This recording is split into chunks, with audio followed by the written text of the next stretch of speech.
Hey kids, this is Ivan. So as you can see, we're uploading character number 1 right now. And so we're going to make character number 2 for Circle of Hands. So I'm going to roll these dice again, then I got to get running someplace. But we'll start out. So remember, we got a brawn already of 5 plus 1 equals 6. So we're going to roll black for quickness, white for wits, and red for charm. And I should say, character 1, which I forgot to say, he's got a total attributes of 26, which is important because you have to like average out all the knights and then see if you need to give some of the lower ranked knights some extra stuff, which we'll talk about as a group.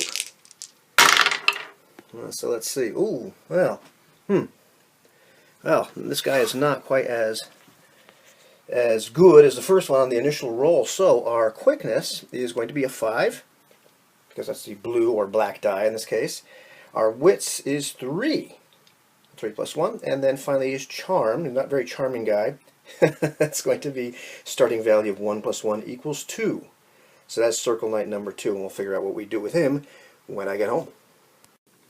Alrighty, so our second character here has some pretty awful rolls compared to the first, which had some pretty good rolls. And actually, part of what happens at the very end is you finalize the entire circle, which means that you take all the Circle Knights that get created, however many players there are, plus the Game Master, each one of us makes 2, and then you divide them into the top half and the bottom half in terms of adding up all their ability scores once you've added all the modifiers based on traits and all that sort of stuff. And the people in the bottom half, actually, let's see, each one of them gets +1 to any score that the player desires.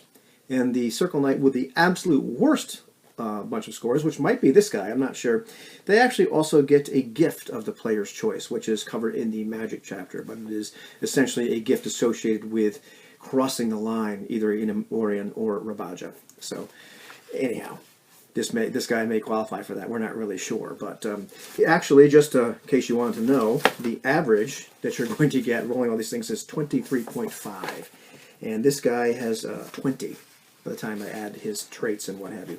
So, what are we going to do for this guy to help him out with these abysmal rolls? Well, we're going to choose traits just like we do every single time. So, I'm going to choose. For this guy, I chose Brave, which is +2 quickness. Retreat is not the first option, because I wanted this guy to be a little bit better in combat. I figured that might be one of his only shticks.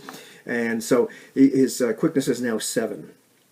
And I'm looking around for the rest. I could power game it and make him romantic to try to bump up that abysmal charm, because charm is a very important stat. But I decided I didn't want to do that. And I decided to go, once again, with Brutal. +1 brawn and +1 charm, at home with physical and emotional pain. I just, the picture I started getting of this character was somebody that once again was used to some physical and emotional pain. As it's hard to really imagine anybody in the Crescent Lands not being at home with that sort of thing. But that kind of is what spoke to me once again. So that gives him final scores of brawn 7, quickness 7, wits 3. And charm of 3. He bumped up that charm by 1. So that, once again, his homeland is going to be Roke, but because he's got 2 scores that are the same. So the game kind of slants you a little bit towards having characters coming from Roke, which makes sense, though, because that's where the king in Roke is from. That's where the circle is kind of originating. Not saying you can't play characters from other areas. And in fact, the way adventures are set up, which is not really the focus of this at all, a lot of the adventures tend to happen more in Roke than they do in the other 3 lands, in Famberga or Spur or Temerion. But let's see, what else am I supposed to do at this point? Well, I'm going to choose what his professions are, which will then inform his social rank. And looking at this guy, I just had this picture of a peasant in my mind. And there is some character poisoning. Maybe not poisoning, but I thought of making a Circle Knight peasant because that was very intriguing to me. And son of a gun, if these rolls didn't maybe support that idea. So that's okay. Maybe I'll import this guy I was kind of thinking of, or some this amorphous idea. Didn't really want to crystallize things I thought about a year or so ago. But I decided I'm going to make him a farmer, which is one of the peasant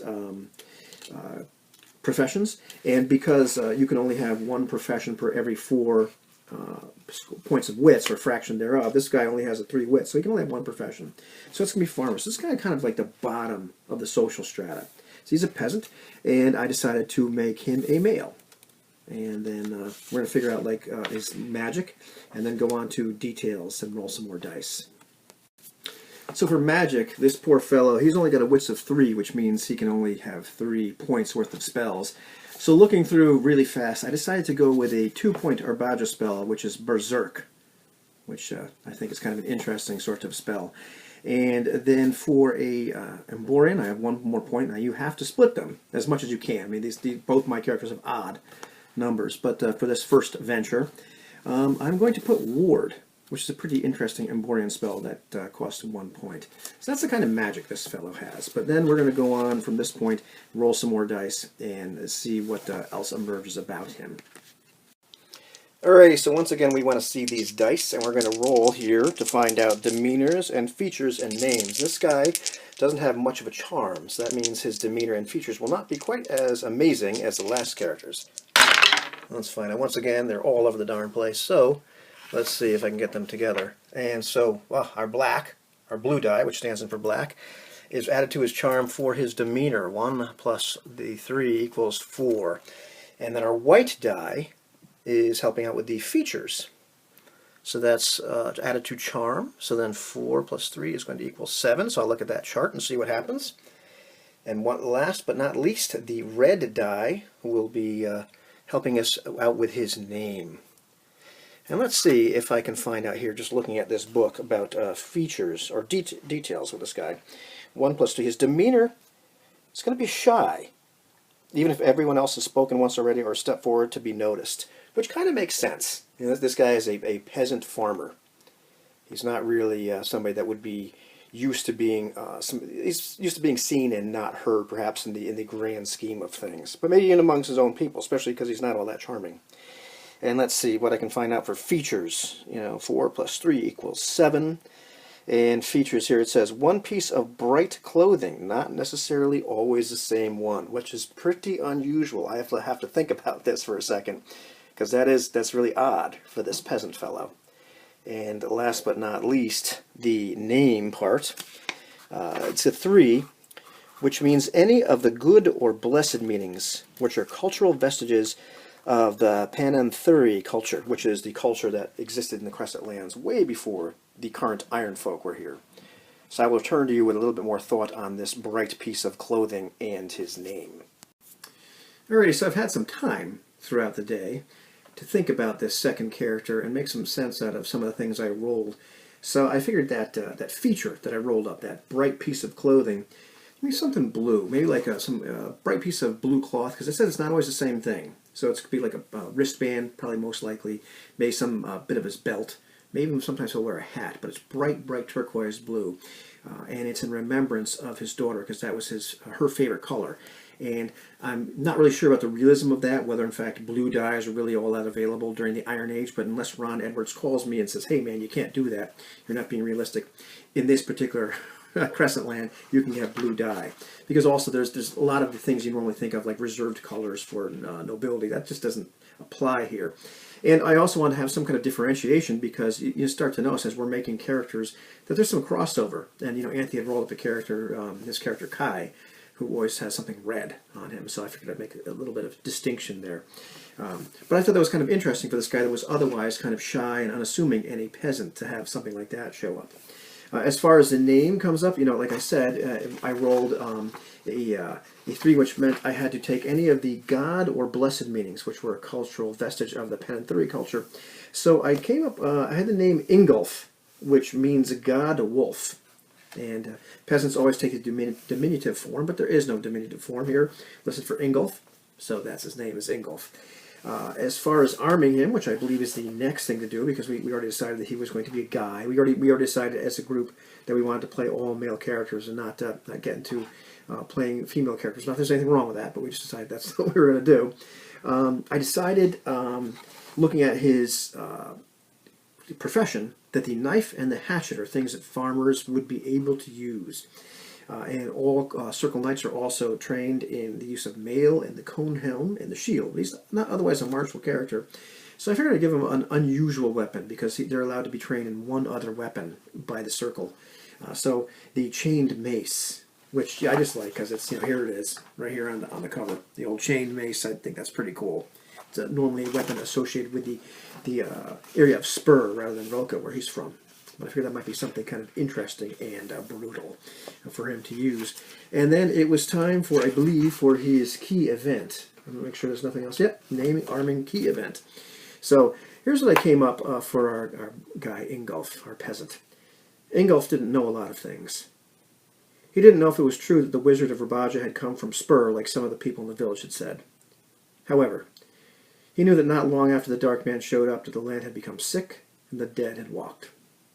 He didn't know if the Avatar had come in response to the people's pleas for deliverance, or if it had just come on its own. He knew that it had exterminated the undead pestilence with a great fervor, and that the Black Wizard was gone. Dead, or just driven out, he couldn't say. Ingulf didn't know why the creature of Pyramborian had turned upon the people and began to slaughter them with the same fury that had extinguished the walking dead, but it had. He didn't know why he had fled, leaving his family and friends behind to be massacred while he ran, but he had. Ingulf didn't know many things, but he knew that he would not run again. At least he hoped that he wouldn't. So that's my second character. It was really fun making these two characters. I found that even though I had this vision in my head of a peasant character for a long time when I first read this game, I was happy that Ingulf didn't come out like that vision I had in my head. It was a very, very different character. And it was interesting to see the difference between these two people. The two characters I created were not, they were very emergent. They were not Circle Knights I would have thought of first reading this game, you know, making that kind of, that Falk, that scholar fellow who essentially his key event is very, very close to the burning of the library, I think at Alexandria. You know, there's not much that passes for culture in the Crescent Lands. But there is a little teeny bit around the edges, and Ron, you know, talks about some of that. And so here's this guy that's just, you know, watching all of that burn. And the key event for Ingulf is very different. Both of them involve a massacre of their entire community, but in a very, very different way. And I found it was kind of interesting as the various pieces, the components of the character that get rolled up, not just their stats, but some other pieces of their personality and what have you. I started to, you know, have this guy emerge that, you know, in Ingulf that was shy but brave. And he was somebody who was very brave but ran. And honestly, anybody would run. If an avatar of Pyramborian was bearing down upon them with fury. And that's probably, you know, the only reason that he lived, and he's here today to be a Circle Knight. But unlike Falk, who was just saw everything that he loved destroyed, or the things that were of great value destroyed. Ingulf saw this too, but I think his key event is different because what really, you know, mars him is that he ran. So really kind of interesting making these Circle Knights. So I'm very eager to play the game and see what the entire pool looks like. I'd like to play both of them, but I'd be interested in, you know, seeing the other characters that are in the pool as well. So it's been fun. Have a good one.